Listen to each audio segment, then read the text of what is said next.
Le monastère franciscain de Yacoubieh, situé au nord-ouest de la Syrie, a été frappé dans la soirée du dimanche 20 juillet par un missile lâché par un avion. Le bâtiment a subi de très graves dégâts. Le père Dia Aziz, franciscain de la custodie de Terre Sainte, qui ne se trouvait pas dans sa chambre au moment du bombardement, dit n'avoir été blessé que superficiellement, tandis que sa chambre a été complètement détruite. De nombreux monastères, et pas seulement des monastères franciscains, ont été détruits. Le dernier en liste est celui du Yacoubieh dans le nord, qui est sous le contrôle des rebelles de Jabal Nusra.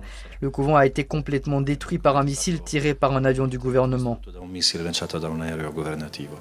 Le custode de Terre Sainte venait à peine de rentrer d'une visite fraternelle dans le pays, au cours de laquelle il a pu se rendre compte de la situation des frères des différents couvents, mais aussi de celle de la population locale, des chrétiens, 10% de la population, mais aussi des musulmans.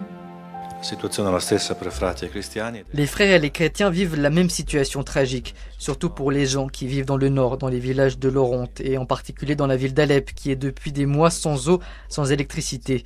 L'insécurité est partout parce que les missiles ne cessent de tomber.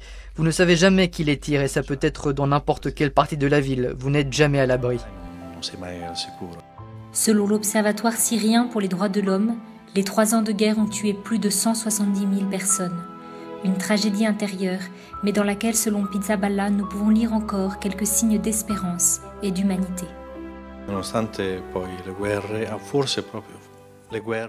En dépit des guerres, ou peut-être à cause des guerres, nous nous trouvons dans l'obligation de créer des possibilités de rencontre et d'entraide, car les pauvres, les blessés, les réfugiés sont tous les mêmes.